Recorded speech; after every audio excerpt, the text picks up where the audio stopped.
Улаанбаатар хотын шинэ нэрийн сургуулийн 8 ангийн хаан эрхэс Тэнүү, Тэмүүлэн, Ануу сурагчдтай 12 ангийн болор ишигтэй хамтран Сарантуяа агшийн хяналтанд ор шүдэнд хүчлийн үзүүлэх нөлөөг туршив.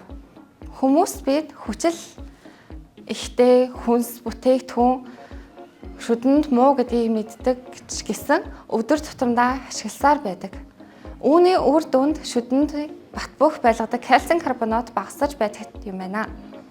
Тийм учраас бид нар ямар хүнс шүдэнд хэрэгтэй, ямар хүнс шүдэнд сөрөг нөлөө ихтэй байдгийг мэдэх нь зохистой юм байна. Иймд өндөгний хальс болон хүний шүдний адил төстэй шинж чанар хими шинж бүтцийг харгалзан хүчил шүлтийн тэтгэлтийн аргыг ашиглан кальцийн карбонатын хэдэн багасж байгаа үүнээс шүдэнд хүчлийн үзүүлэх нөлөөг туршив.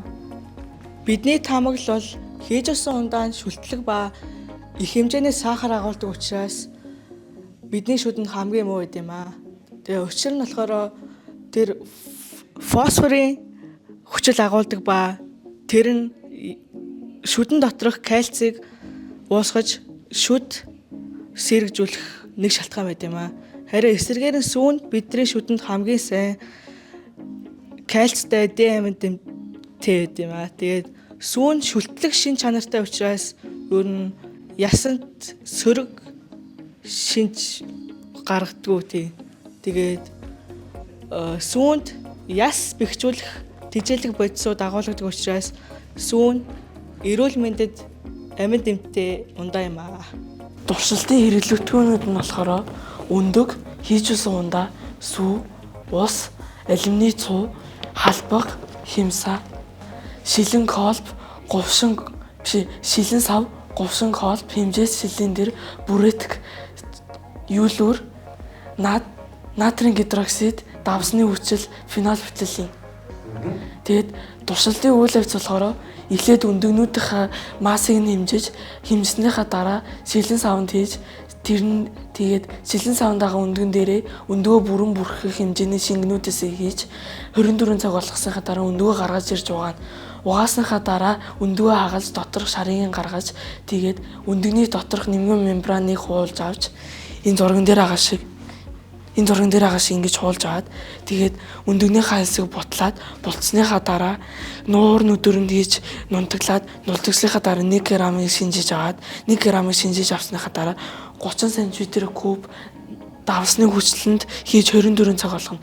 24 цаг болгосныхаа дараа тэрэн дээрээ 3 тус бүрдэн 3 тусал фенол бутилин хийж 50 см3-ийн бүрээтгэнд натрийн гидроксидээр хийж титрлэлт явуулна. Одоогоор туршилтын үр дүнг харвал хамгийн их кальцийн карбонат алдагдсан шингэн бол хийж усан ундаа. Тэгээд ус ер нь кальцийн карбонат алдагдаагүй. Харин алюминий цуу өндөгний хальстай нь уралд орж алюминий цуу өндөгний хальсыг нь уусгаж авт.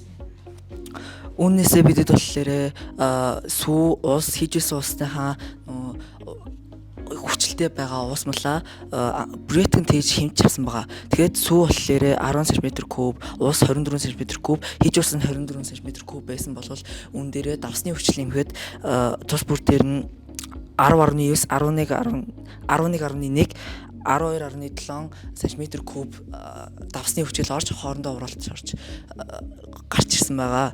Тэгээд үүнээсээ харахад кальцийн карбонатын хэмжээ болохоор энгийн өндөгнийх болохоор кальцийн карбонат нь 95% байдаг болвол сүүнд хийсэн өндөгний кальцийн карбонат нь 0.5% нэмж 95.5 болсон болвол ус хийж усан ундааны кальцийн карбонат нь тус бүртээ тодорхой хэмжээгээр багассан байна.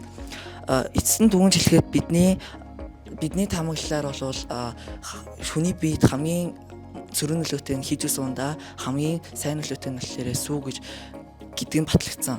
Үүний батлагтаа бидэд болохоор ямар ч уусмалт хийгээгүй энгийн өндөгний кальцийн карбонат нь 95% байсан болвол энтэй адилхан хувьтай өндөгнүүдийг хооронд нь харьцуулж үзэж дүгнэлт гаргасан байгаа.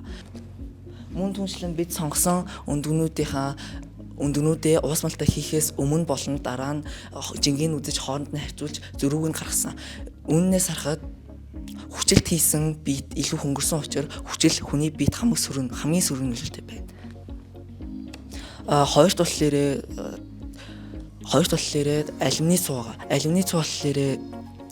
алюминий цуу түрүүн хэлсэнчлэн уралд ороод гадна талынх нь хасна байхгүй болсон. Тэгэхээр ер нь бол энэс хараад алюминий цуу хүний биед хамгийн сөрөг нөлөөтэй болж байгаа. Колоноос илүү болж байгаа гэсэн үг. Нэрээ туршилтын дараах сайжруулах зүйлс бол ижилхэн маастай өндөгнүүд сонгох. Тэгээд чансан өндөг ашиглах, бодисуудын pH хэмжих, бодисуудын сахарыг давхар шалгах юм аа. Туршилтын үр дүнд бид нар чихэр болон хүчил агуулсан хүнсний бүтээгдэхүүн шүдэнд маш их хор нөлөө үзүүлдэг мэдээж авлаа. Тийм учраас даршилсан ногоо болон сахар ихтэй хийж үлсэн ундаа бага ашиглахыг зөвлөж байна. Тэгээд энд болохоор алюминий цуу хүчил ихтэй учраас халсан ууршаад ингээд шингэцэн тэгээд харуулж байна. За баярлалаа.